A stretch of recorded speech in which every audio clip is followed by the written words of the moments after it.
So we are focusing this month on piti, the fourth factor of awakening. And I wanted to talk today about how piti really is dhamma joy, the joy that can arise from our practice and in our practice. And I found some definitions and ways of describing it. Satisfaction that arises from meditative practice, a quality which suffuses both the body and mind, happiness arising during meditation, refreshes the mind and body, happiness, pleasure, rapt interest, a specific kind of energy and feeling in the body, mind, and heart that naturally and organically unfolds as a result of the previously developed awakening factors.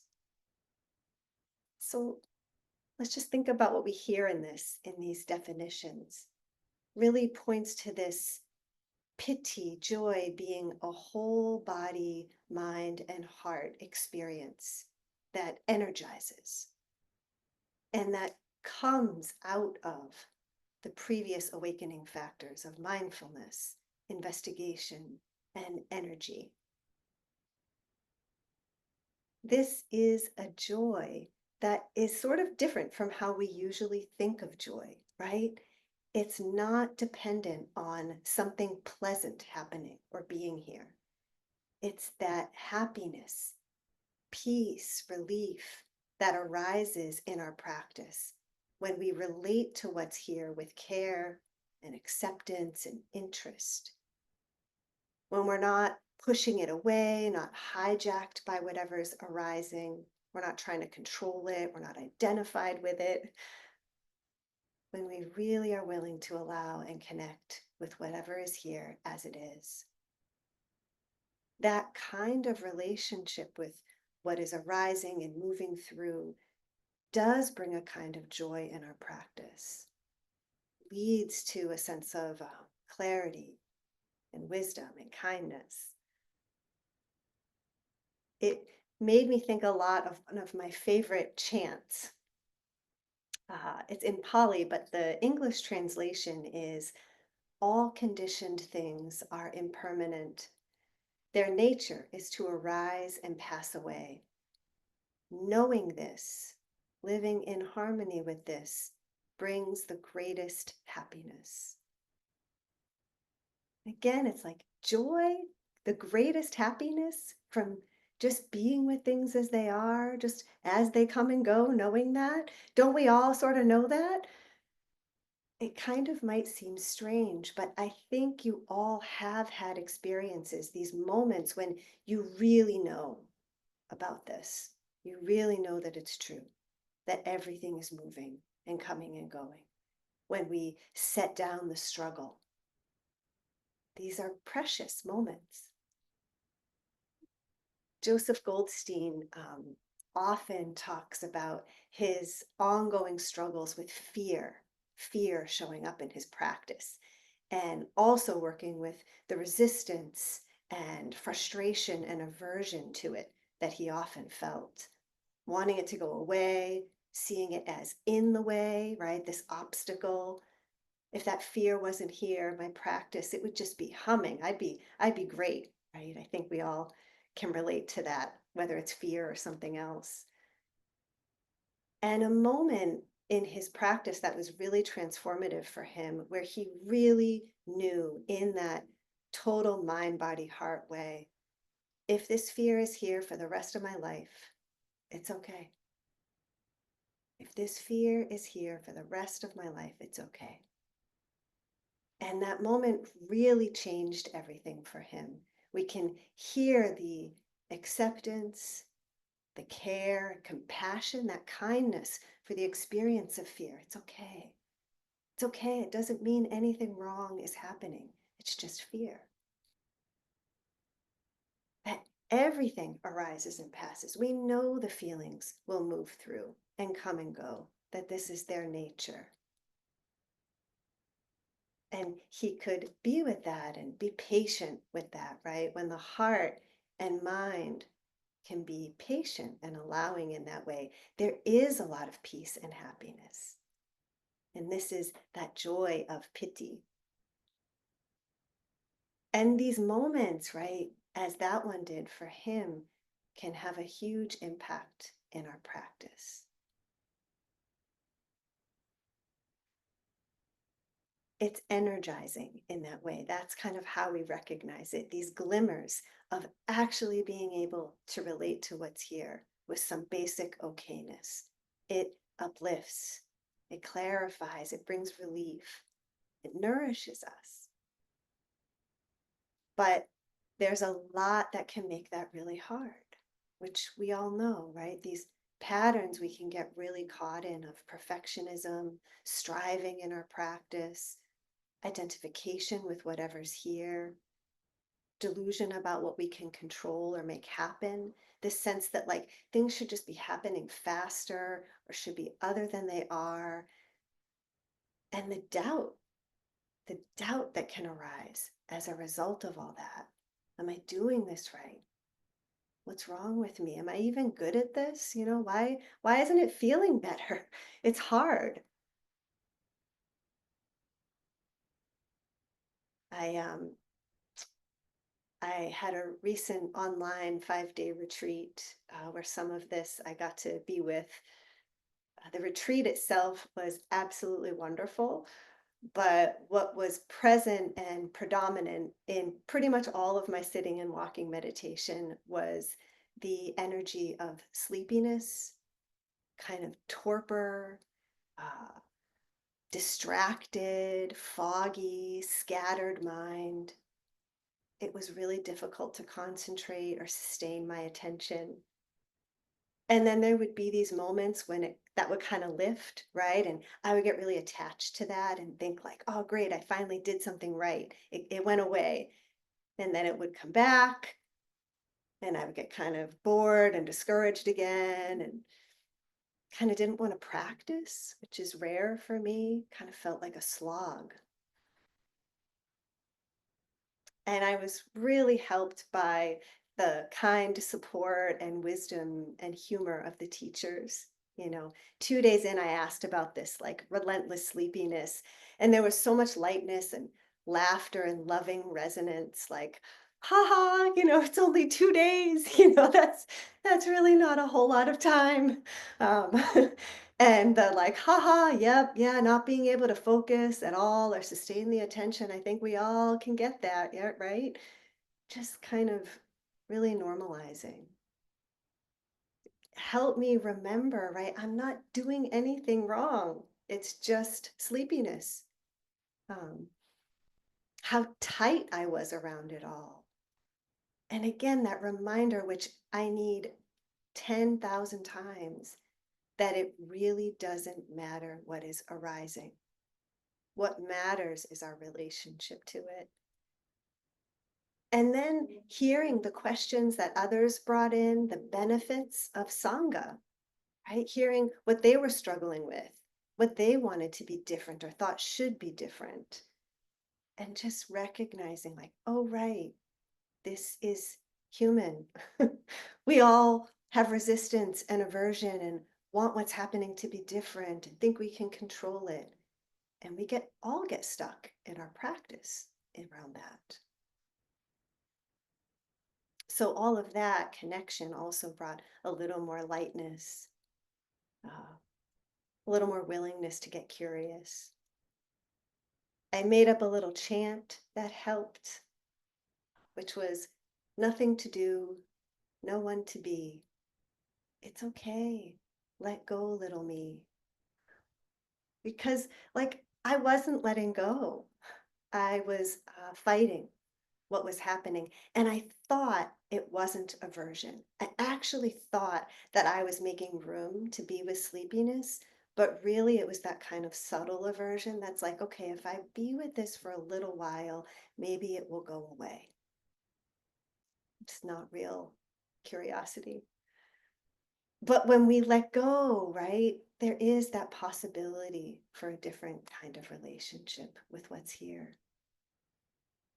I could begin to set down that striving or insistence that my retreat experience looks some way, or that I should have perfect sustained attention. My mind should be perfectly clear, my heart open. It wasn't that way. And even since then, hasn't really been that way in my practice.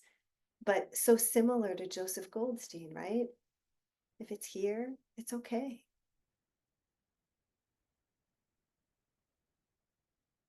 And the learning in this as well, I think this is also my system kind of forcing me in its own wisdom to see that the constant efforting and striving and doing, it's not leading to freedom or happiness. And it's not in line with the Dhamma. But I have to keep getting the message, right?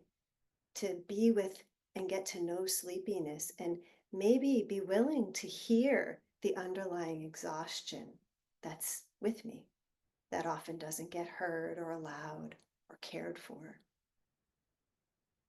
And I also want to kind of say the aversion and frustration that I felt in relation to it, and that Joseph Goldstein felt in relation to his fear, this is really important to see and be with as well. This was exactly as it should be, right? Can we be okay if aversion comes and goes for the rest of our lives? We likely have to be okay with that. We better build a relationship with it if it's going to keep coming here. And seeing that aversion too, right? It's not personal, it's just conditioned. It comes and goes. It's not in the way. It's what our practice is helping us see and build a relationship with. How much out in the world are people just ruled by aversion, not noticing it even, not curious about it? We can have these moments, right, of knowing it, and being free. So ultimately, even though a lot of what happened in that retreat was sort of unpleasant, uh, it really nourished me in this kind of pitta, joy of the Dhamma, joy of the practice way. It brought some energy and faith, much more kindness into my practice again. And so I just want to kind of hold this, and this idea of piti as a reminder that it can be light, right? We can be light with this. We can remember there's the possibility of joy in the Buddha, connecting with our own Buddha nature, trusting our basic goodness, joy in the Dhamma, in really knowing and being with the truth of how things are, and joy in the Sangha, this loving connection, support with others who are on the path. So all conditioned things are impermanent. Their nature is to arise and pass away. Knowing this brings the highest happiness. Thank you for your attention.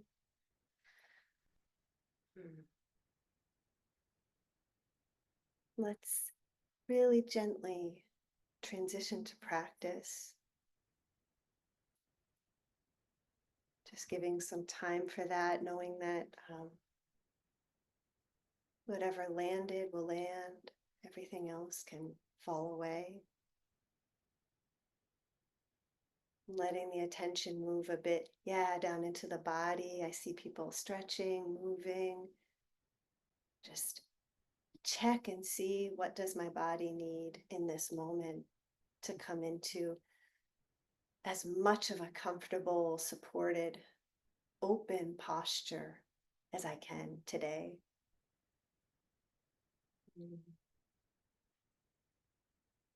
Maybe allowing some movement in places that typically hold tension for you, like the shoulders, the neck, softening in the brow or the jaw.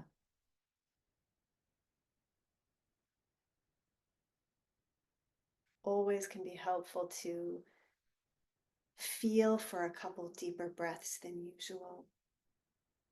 That energizing in breath, and that settling, soothing out breath.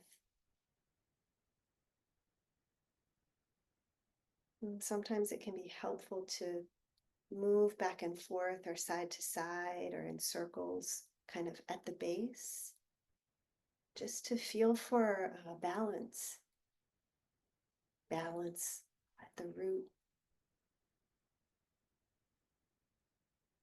and then allowing that sense of uprightness, openness to be in the whole length of the spine.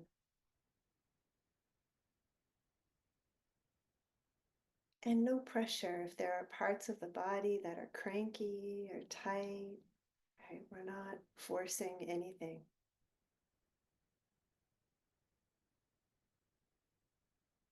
And perhaps notice the energy that's here with you today, that you're coming in with.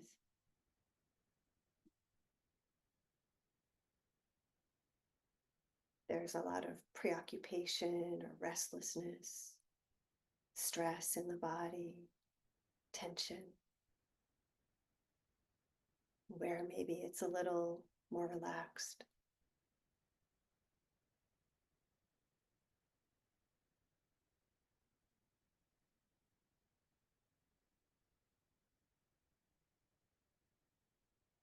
Just very gently feeling that sense of coming in for a landing, moving a little more into stillness,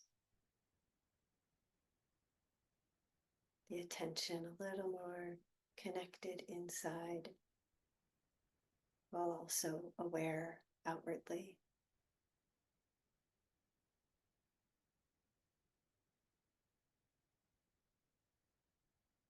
Perhaps letting the attention rest with the anchor of the breath moving, or sounds coming and going.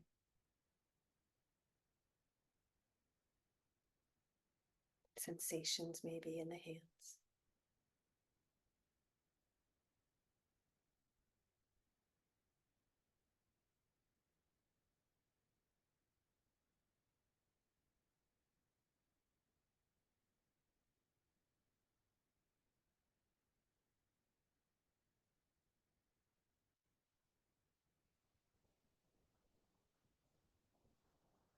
And on offer, just noticing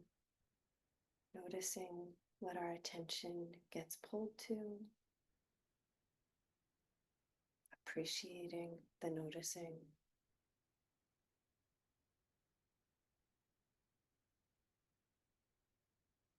And seeing if we can be curious about whatever arises,